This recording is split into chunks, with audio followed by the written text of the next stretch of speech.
أعوذ بالله من الشيطان الرجيم. بسم الله الرحمن الرحيم. الحمد لله رب العالمين الرحمن الرحيم مالك يوم الدين إياك نعبد وإياك نستعين اهدنا الصراط المستقيم صراط الذين أنعمت عليهم غير المغضوب عليهم ولا الضالين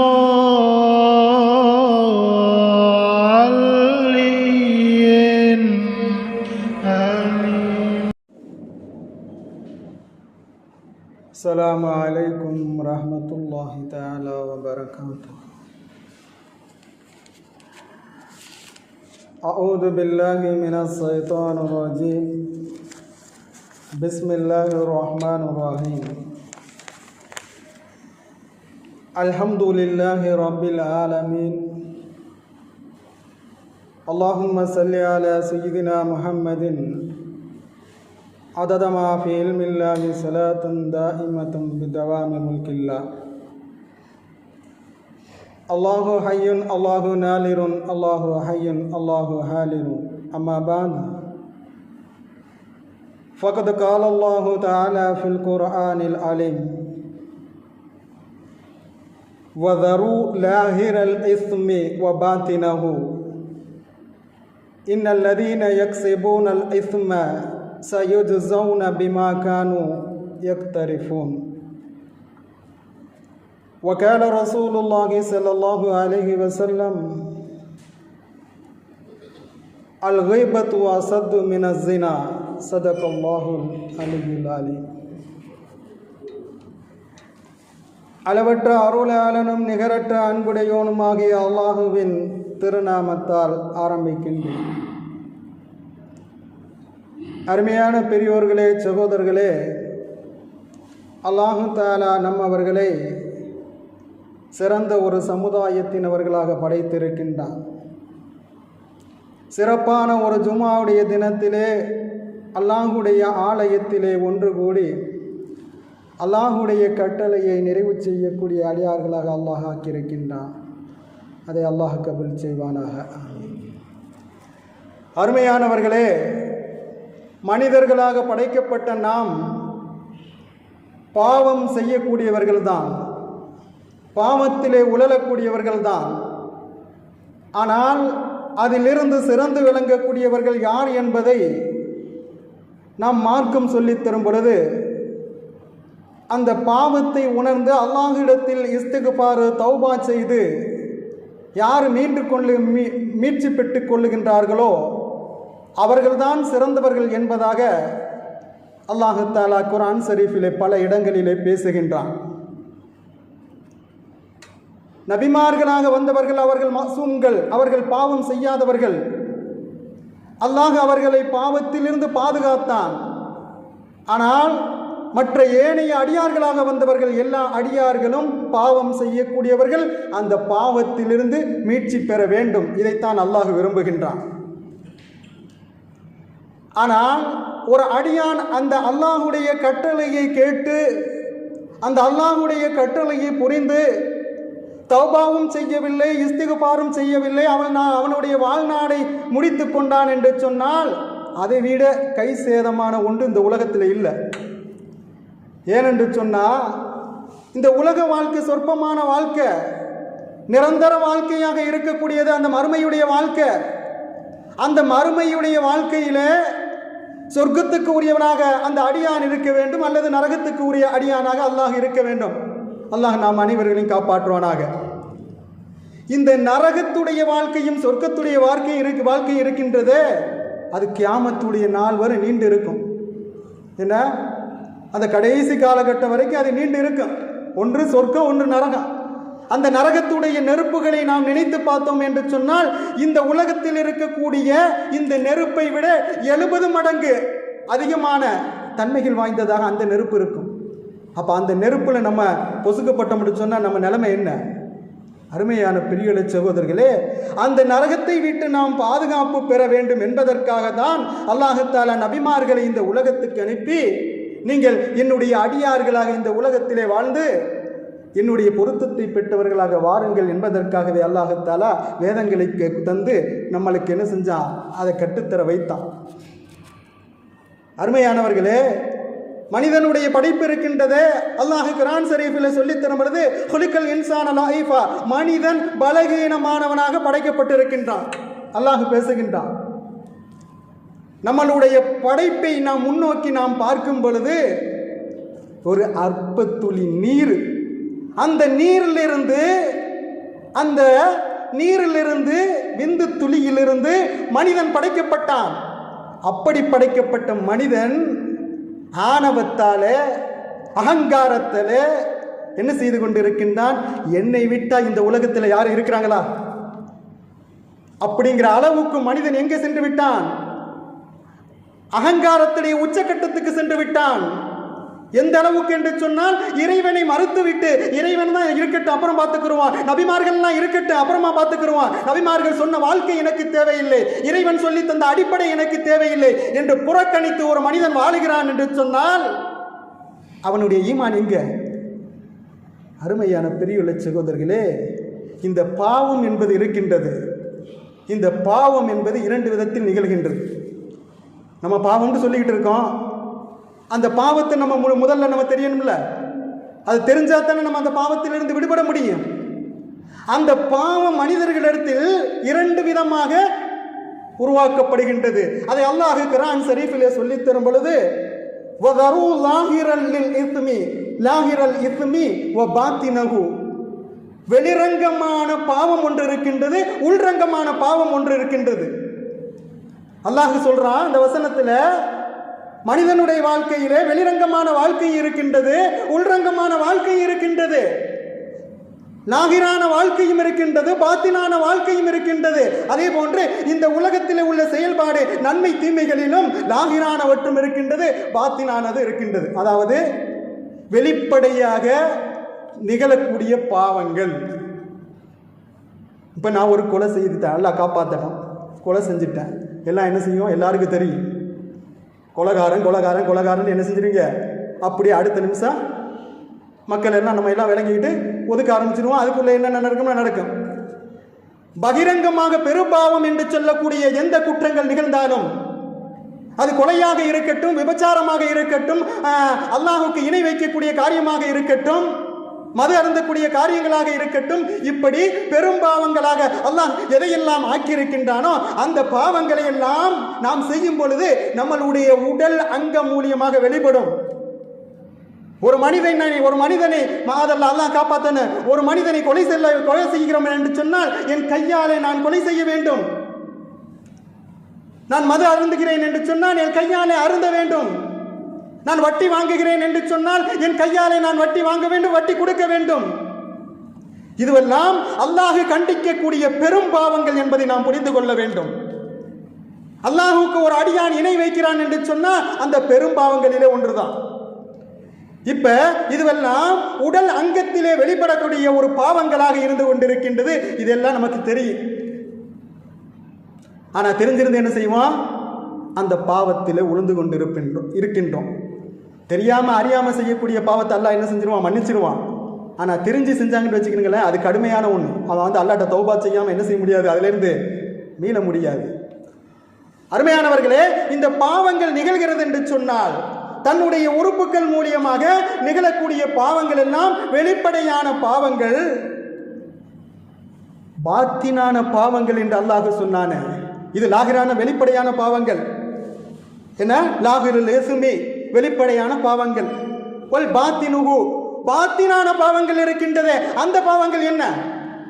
இது எல்லாருக்கும் தெரியும். இப்ப மூமின்களாக வாழ்ந்துகிட்டு இருக்கக்கூடிய எல்லாருக்கும் தெரியும். என்ன? மது அருந்தக்கூடாது, விபச்சாரம் செய்யக்கூடாது, கொலை செய்யக்கூடாது, வட்டி வாங்கக்கூடாது, இப்படின்னு இந்த பாவங்கள் எல்லாம் தெரியும். ஆனா தெரிஞ்சிருந்த சில அடியார்கள் அவர்கள் ஈமானுடைய பலகீனத்தின் காரணத்தால் என்ன செஞ்சுக்கிட்டு இருக்காங்க? அதன் வழியிலே சென்று கொண்டு இருக்கின்றார்கள். அவர்களுக்கு அல்லாஹ் தஆலா நேர்வழியை கொடுக்க வேண்டும். அருமையானவர்களே, இந்த பாவங்களை எல்லாம் விட்டு அல்லாஹ் இன்னொன்று சொல்லி தரும் பொழுது உள்ரங்கமான பாவங்கள் இருக்கின்றது. அது எங்கே இருக்கிறது என்று சொன்னால் உங்களுடைய மனதிலே இருந்து கொண்டிருக்கின்றது, உங்களுடைய உள்ளத்திலே இருந்து கொண்டிருக்கின்றது. அந்த உள்ளத்திலே இருக்கக்கூடிய பாவங்களை நீங்கள் அகற்ற வேண்டும் என்பதை தான் நபிமார்களை வைத்து அல்லாஹ் குர்ஆனிலே நமக்கு கற்றுத்தந்தான். நம்ம சரியா சொல்லக்கூடிய சட்டங்கள் என்ன, சரியாவுடைய விளக்கம் என்ன என்று சொன்னா, பெருமானார் ஸல்லல்லாஹு அலைஹி வஸல்லம் அவர்கள் பேசும் பொழுது, ஒரு அடியான் பொய் சொல்லுகின்றான், ஒரு அடியான் புறம் பேசுகிறான் என்று சொன்னால் அவனுடைய பரிசுத்தமான உள்ளத்திலே ஒரு கருப்பு புள்ளி படிந்து விட்டது. ஒரு குழந்தை பிறக்கும் பொழுது அதனுடைய உள்ளம் பரிசுத்தமாக இருக்கின்றது. எப்படி பரிசுத்தமாக இருக்கின்றது? அல்லாஹ்வை நாம் துதிக்கிறோம் என்று அல்லவா, சுபஹானல்லாஹ், அல்லாஹ் பரிசுத்தமானவன் என்று நாம் துதித்துக் கொண்டிருக்கின்றோம் அல்லவா, அல்லாஹ்வை திக்ர் செய்து கொண்டிருக்கிறோம் அல்லவா. அதே போன்று அந்த அடியானுடைய உள்ளத்தில் ஒரு குழந்தை பிறக்கிறது என்று சொன்னால் அது இந்த உலகத்திலே பரிசுத்தமாக பிறக்கின்றது. அது பின்னாடி அது வாலிபத்தை அடைந்து அதனுடைய வாழ்க்கையை தொடங்கும் பொழுதுதான் அது என்ன செய்கின்றது? பாவம் செய்யக்கூடிய நிலைமையிலே அது உருவாக்கப்படுகின்றது. அந்த பாவம் செய்வதின் காரணத்தால் அந்த மனிதனுடைய உள்ளத்திலே கருப்பு புள்ளி படுகின்றது என்பதை நபிகள் பெருமானார் ரசூலுல்லாஹி ஸல்லல்லாஹு அலைஹி வஸல்லம் அவர்கள் சொன்னார்கள். நம்ம வெளிப்படையாக பாவம் செய்தாலும் நம்மளுடைய உள்ள என்ன செஞ்சிடும்? இருள் பிடிச்சு போயிடும். பாவம் செய்யக்கூடிய அடியார்களுடைய உள்ள பிரகாசமாக இருக்காது, அங்க ஈமானுடைய வெளிச்சம் இருக்காது. அது பாலடைந்த வீட்டை போன்று அது என்ன இருக்கு? இருள் பிடித்ததாக இருக்கு. அங்க அல்லாஹ்வுடைய நூர் என்று சொல்லக்கூடிய அந்த ஜோதி இருக்காது. இபாதத்திலே அந்த அடியானுக்கு ஆர்வம் ஏற்படாது. அல்லாஹ்வுடைய வணக்க வழிபாடிலே அவனுக்கு எந்த ஈடுபாடு, எந்த தொடர்பும் இருக்காது. நல்லடியார்களுடைய எந்த தொடர்பும் இருக்காது. இப்படி ஒரு அடியான் வாழ்ந்து கொண்டு இருக்கிறான் என்று சொன்னால் அவனுடைய உள்ளம் இருள் அடைந்து பாலடைந்து போய் இருக்கிறது என்பதை நாம் புரிந்து கொள்ள வேண்டும். அப்ப அல்லாஹ் சொல்லித் தரும் பொழுது, வதரு லாஹிருல் இஸ்மி வல் பாத்தினு இன்னல் லதீன யக்ஸிபூனல் இஸ்ம சயஜஸௌன பிமா கானூ யக்தரிஃபூன். மூமின்களே, வெளிப்படையான பாவத்தையும் அந்தரங்கமான பாவத்தையும் விட்டுவிடுங்கள். யாரை பார்த்து அல்லாஹ் சொல்லுகின்றான்? மூமின்களாக, முஸ்லிம்களாக அல்லாஹ் ரசூலை ஏற்றுக்கொண்டு நாம் வாழ்ந்து கொண்டு இருக்கக்கூடிய நம்மவர்களை பார்த்து அல்லாஹ் சொல்லுகிறான், நீங்கள் வெளிப்படையான பாவத்தையும் விட்டுவிடுங்கள், அந்தரங்கமான பாவத்தையும் விட்டுவிடுங்கள். நிச்சயமாக எவர்கள் பாவத்தை சம்பாதிக்கின்றார்களோ அவர்கள் சம்பாதித்தவற்றுக்கு கூலி கொடுக்கப்படும் அல்லாஹ் சொல்றான். இந்த உலகத்தில் நன்மையை சம்பாதிச்சாலும் சரி, ஒரு பாவத்தை சம்பாதிச்சாலும் சரி, நிச்சயமாக அவங்க கூலி கொடுக்கப்படுவாங்க. அது ஒன்று இந்த உலகத்தில் இருக்கலாம், மறு உலகத்தில் இருக்கலாம். மறு உலகத்தில் சொர்க்கம் நரகம், இந்த உலகத்தில் சோதனை இன்பம். இதை வச்சு அல்லாஹ் என்ன செய்யறான்? அந்த அடியார்களுக்கு அந்த கூலியை கொடுக்கின்றான். பாவம் செஞ்சாலும் சரி அதுக்குள்ள தண்டனை கிடைச்சிடும், நன்மை செஞ்சாலும் சரி அதுக்குள்ள கூலி நன்மை கிடைச்சிடும், சொர்க்கத்துக்கு உரியவர்களாக ஆகிவிடுவோம்.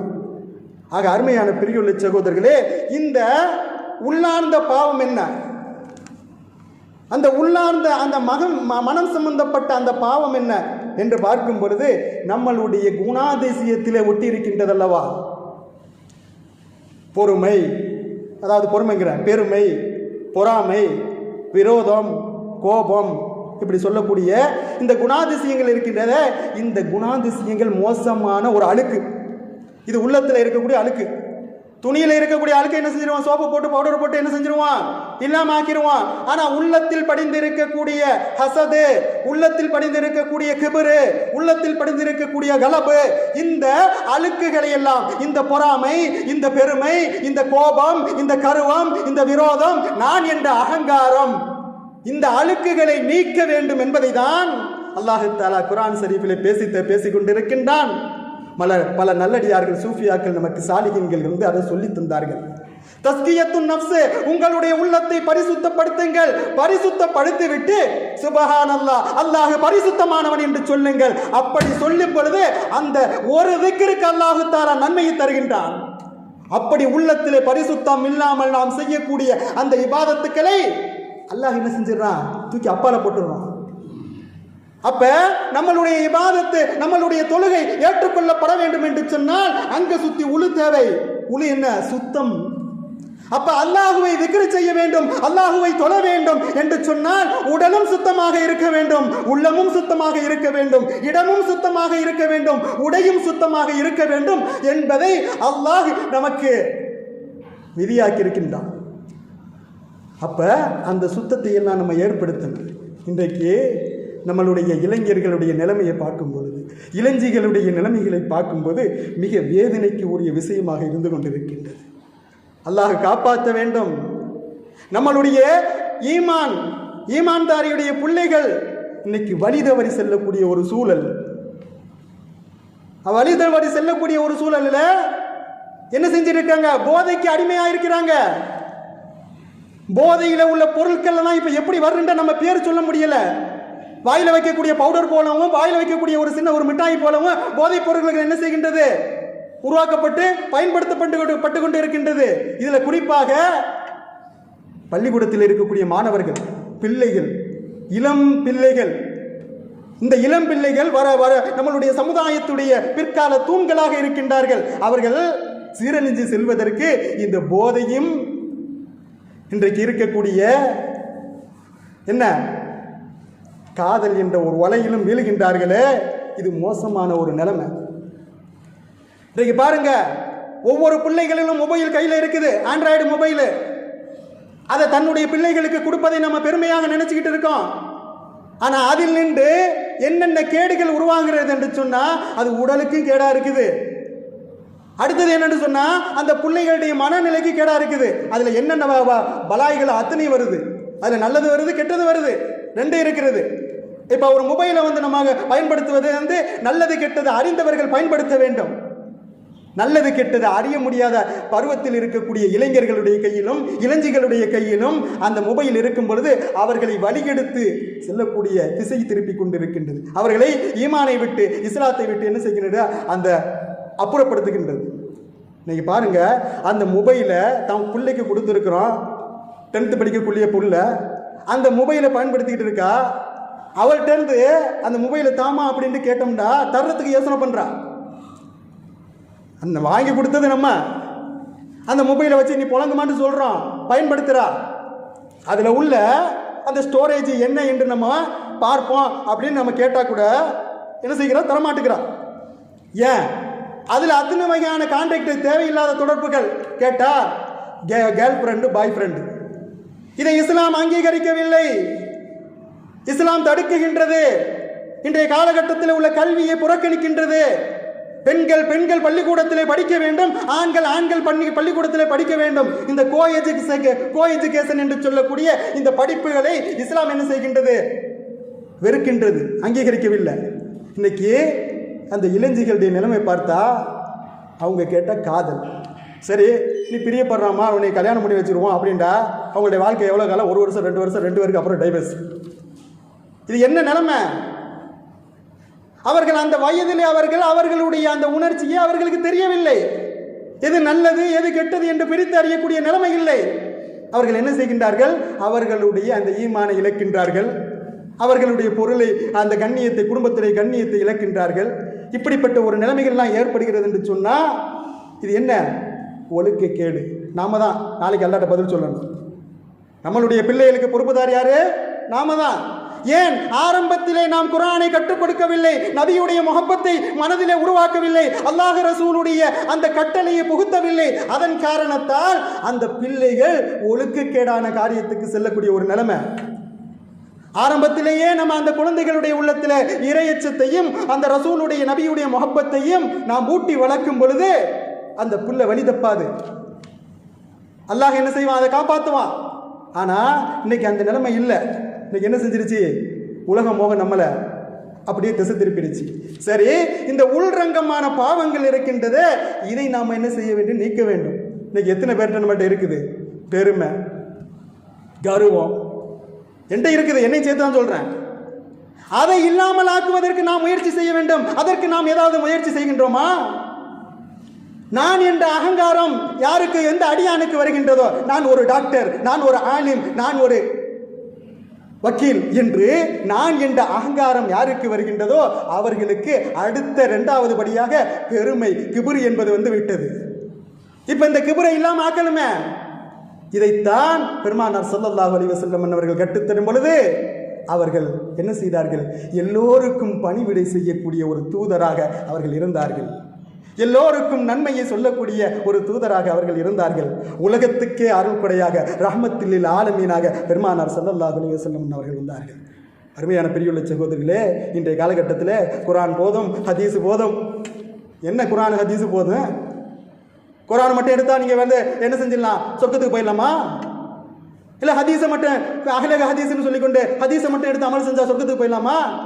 நபி ஸல்லல்லாஹு அலைஹி வஸல்லம் அன்னவர்கள் குர்ஆனை சொன்னார்கள், ஹதீஸை தந்தார்கள். இஜ்மா கியாஸ் என்ன செஞ்சாங்க? ஜமாத்தை ஒன்று கூடி அங்கே என்ன முடிவு எடுத்து அமல் செய்தார்களோ அதையும் கற்று தந்தார்கள். இதான் சுன்னத்துல் ஜமாத். இன்னைக்கு என்ன செஞ்சுட்டு தெரியுமா? எத்தனையோ பேர்கள்ல இஸ்லாம் 1600 ஆண்டுகளாக பேசப்பட்டு வந்த ஒரு மார்க்கம் சுன்னத்துல் ஜமாத்.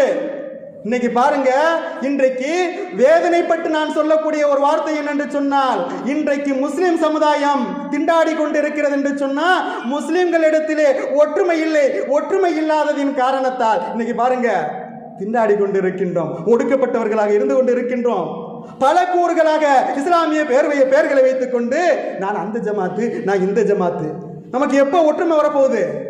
நபி ஸல்லல்லாஹு அலைஹி வஸல்லம் அவர்கள் போதித்த அந்த போதனை என்னவென்று சொன்னால், நீங்கள் தொழுகையை நடத்தும் பொழுது ஜமாத்தாக நடத்துங்கள். நீங்கள் ஒரு மசூரா ஒரு ஆலோசனை செய்யும் பொழுது நீங்க ஜமாத்தாக இருந்து மசூரா பண்ணுங்கள். இதைத்தானே நபி ஸல்லல்லாஹு அலைஹி வஸல்லம் கற்று தந்தாங்க. இன்னைக்கு அந்த ஒற்றுமை, அந்த ஜமாத்து ஒற்றுமை நம்மிடத்தில் இருக்கிறதா? அருமையான பெரியவுள்ள சகோதரர்களே, நாம் சிந்திக்க வேண்டும். குழப்பத்தை உருவாக்கக்கூடாது. குடும்பத்துக்குள்ள இன்னைக்கு குழப்பம், ஒரு ஊருக்குள்ள குழப்பம், சமுதாயத்திலேயே நாட்டுக்குள்ளேயே குழப்பம், மாவட்ட ரீதியாக குழப்பம், இப்படி எங்க உலக ராதிய குழப்பம். அப்ப நம்ம எப்படி அல்லாஹ்வுடைய பொருத்தத்தை பெற முடியும்? அருமையான பெரியவுள்ள சகோதரர்களே, இதற்கெல்லாம் காரணம் உள்ளத்தில் இருக்கக்கூடிய அழுக்குகள், உள்ளத்தில் இருக்கக்கூடிய அந்த பாவக்கரைகள். நான் வெளியில பார்க்கையிலே தாடி வச்சிருக்கிறேன், தொப்பி போட்டிருக்கேன், ஒரு நல்ல மனிதன் என்று நினைப்பதற்கு எந்த உத்தரவாதமும் இல்லை. நீங்கள் உங்களுடைய உள்ளத்திலே செய்யக்கூடிய நன்மை தீமை உங்களுடைய உள்ளத்திலே உங்களுடைய மனசாட்சி பேசிக்கொண்டே இருக்கும். நீங்கள் செய்யக்கூடிய உங்களுடைய தவறுகளை உங்களுடைய மனசாட்சி சொல்லிக்கொண்டே இருக்கும். அல்லாஹ் எப்படி நீங்கள் செய்யக்கூடிய அந்த பாவங்களை நோட்டமிட்டு கொண்டிருக்கின்றானோ அதே போன்று ஒவ்வொரு அடியாருடைய உள்ளத்தில் இருக்கக்கூடிய அந்த உள்ளம் பேசிக்கொண்டிருக்கும். நீ இந்த குற்றம் செய்தாய், நீ இந்த பாவம் செய்தாய், இந்த பாவத்துக்குரியவன், இதிலிருந்து நீ மீட்சி பெற வேண்டும் என்பதை ஒவ்வொரு அடியாருடைய உள்ளமும் பேசிக்கொண்டிருக்கும். இதை உணர்ந்து எந்த அடியார்கள் அவர்கள் திருத்திக் கொள்ளுகின்றார்களோ அவர்கள்தான் சோனத்துக்கு உரியவர்கள் என்பதை அல்லாஹ் பேசுகின்றான். ஆக அருமையான பெரியவுள்ள சகோதரர்களே, சென்ற காலம் சென்று விட்டது. மீதம் இருக்கக்கூடிய எஞ்சிய அந்த வாழ்நாளிலாவது நாம் அல்லாஹுவை விளங்கி, அல்லாஹுவை எப்படி நல்லடியார்கள் இபாதத்து செய்தார்களோ அதன் அடிப்படையில் இபாதத்து செய்யக்கூடிய நன்மக்கள்களாக அல்லாஹு தஆலா நாம் அனைவர்களையும் ஆக்கியாருள் பாலிப்பானாக. வாஹிர் தவானா அல்ஹம்துலில்லாஹி ரப்பில் ஆலமீன். வஸ்ஸலாமு அலைக்கும் வரஹ்மத்துல்லாஹி தஆலா வபரகாத்துஹு.